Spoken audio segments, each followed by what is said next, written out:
February 14th, regardless of the leap, we spend steep to profess our deep love to keep the peaceful doves above our hearts so we never grow apart. Which is all nice and cute, but I'd refute it's rooted in brute violence, so I'll break the silence on this timeless holiday of Valentine's. It's a slam synopsis.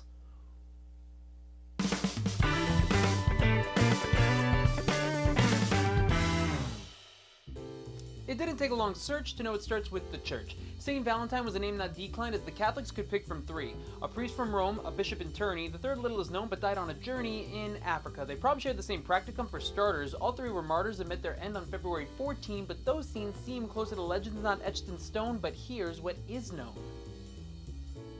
Get on with it. Yes, get on with it! The most popular is a priest during the 3rd century, aka the 200s. In Rome were hundreds of single young men who then could not marry because they carried weapons in war without the emotional strife of having a wife. Emperor Claudius II reckoned young men should stay single, but Valentine mingled around young lovers undercover, performing secret marriages until he got discovered. Upon this news, the Roman gov would choose to execute him because he did break the rules when another legend has it that Valentine had risen to help Christians escape harsh Roman prisons. Now listen, because they say he fell in love safe behind bars amidst the slaughters, maybe with the jailer's daughter, who would visit him with kisses, but she wouldn't become a missus because they put him to death. But in his final breath, he wrote one last goodbye, which many opine is the first, as he signed, "From your Valentine." Oh, that's why they call it that. These are all just ideas, but they help the notion that his motives were heroic, sympathetic, romantic, and not pathetic. By the Middle Ages, he was revered and praised as lovers were dazed in a sea of gifts and dance, most popular in England and France. So it's up for debate why we celebrate on the 14th, which is the literal middle to commemorate his death or burial, which all happened around AD 270, but of course it could be for heavenly purposes. Christians made V-Day on 1/4 to deplore and abhor the pagan celebration of Lupercalia. Basically the same story as Halloween and Christmas, but we can't dismiss this. Let's take the historical ride to the Ides of February on February 15th, where the Romans had a fertility festival dedicated to the utility of Faunus to get Aunus. Faunus was the Roman god of agriculture and also praised the sculptures of Rome's founders with great power and possibly genius. They are Romulus and Remus. Get on with it! Lupercalia is nuts. Not nuts like topsy-turvy, but nuts like spill guts and have some nervy. An order of Roman priests called the Luperci gathered, just those guys, in a sacred cave where a she-wolf gave Rom and Rem care, so where they got cared for by the Lupin, Remus, Lupin. Oh, that's why they call it that. So in the home of Lupa, the Gruppa sacrifices a goat for fertility and a dog for purification. This is not my creation, and it happened often. What an awful way to send these pets to their coffins.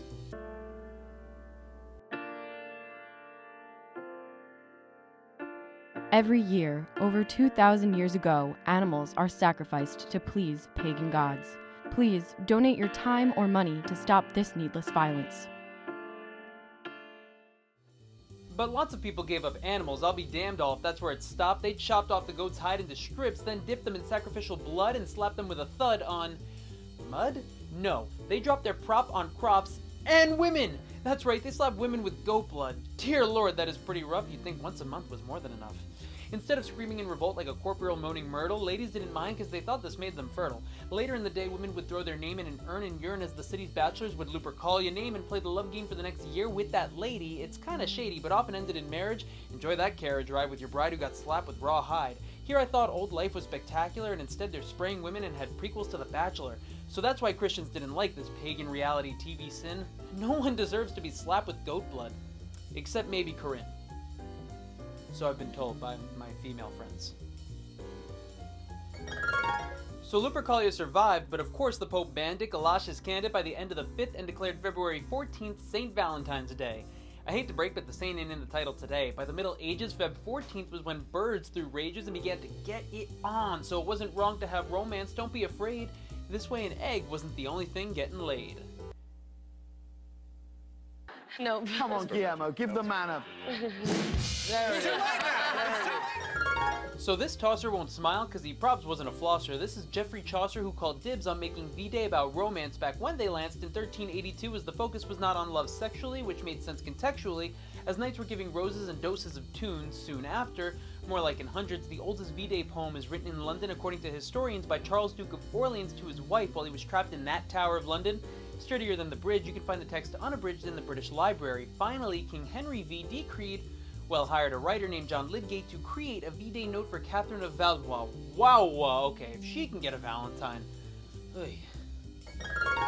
Couples disrobe all around the globe. She'll cheer up in the land of maple syrup, he'll jump and swoon in the land of kangaroos, and whether or not your name is Paco, in Mexico, go on a nice date and enjoy some taco. I wonder if a fall from this height would be enough to kill me. 17th century, love was made glam by the Brits, and by the 18th, giving gifts was part of the glitz. Friends and lovers would exchange small tokens and be outspoken in notes they wrote, and in the 20th, the printing press bested handwritten quotes. You could carry a bunch in totes, and with cheap postage, most of these pre-made letters were the right dosage to better your chances of finding love. You love me! You really love me! Same timeline for the US, but in the 1840s, Esther A. Howland was howling like Forte, finding her forte selling the first mass-produced Valentines in America. Give one to Seneca. Howland was known as the mother of the Valentine, never felt disgraced, got on that hustle and bustled using real lace and colorful pictures known as scrap. Recap! The arts and crafts ain't crap, and Mama Valentine filling that wallet gap, wasn't strapped selling to chaps who got tapped to get a clap so they can nap while she counting the coin on her lap. Oh snap, that's a wrap! What happened? I blacked out. So, when did we start giving chocolates? Chocolate? Well, in the 1840s, Victorians felt victory in giving gifts. Don't worry, our time story brings us to Richard Cadbury. I'm not pulling your leg, the guy with eggs. Well, not really, but he was a scion of Britons who made chocolate. Did you say chocolate?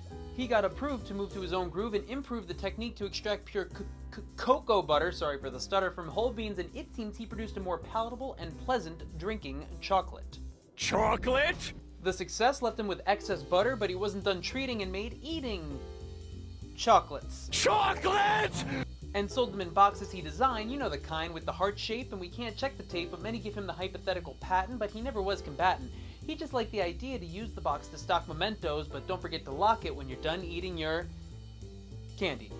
So aphrodisiacs has little to do with why we eat them. I complete them because they taste good, and not because I want to bust a peanut or my pea and nuts. Chocolate. Chocolate! Chocolate! Chocolate! Will I forget Cupid? Don't be stupid. Okay, Cupid is usually a cherubic winged baby with a bow and arrow, and you can't narrow to just one guy. Our baby Hawkeye has mystique with an origin from the Greeks.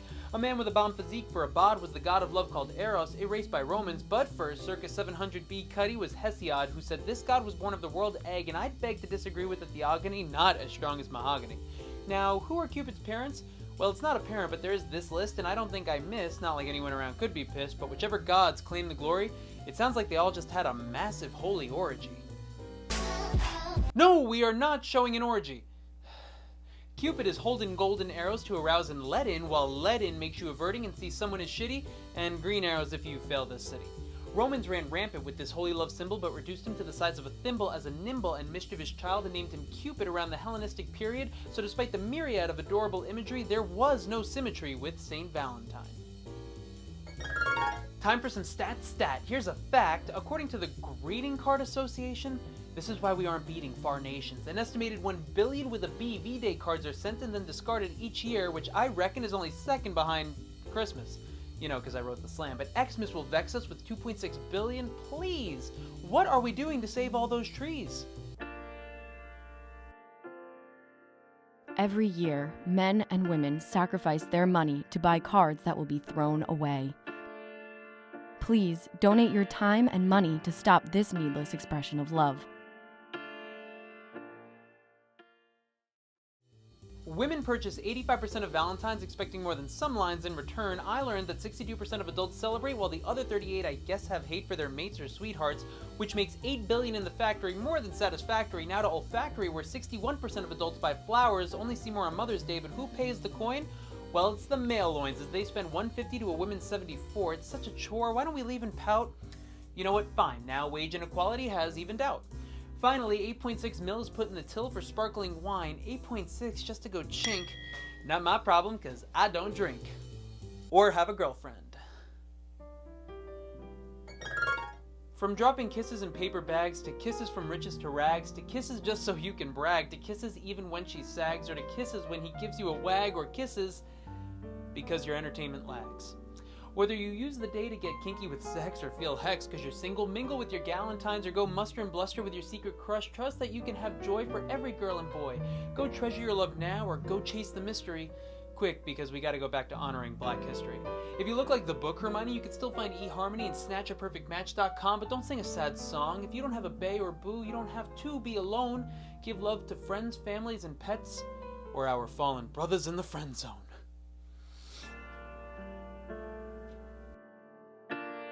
Every year, thousands of men and women, but mostly men, fall into the friend zone. Please donate your time, money, and kisses to stop this needless expression of a lukewarm compassion.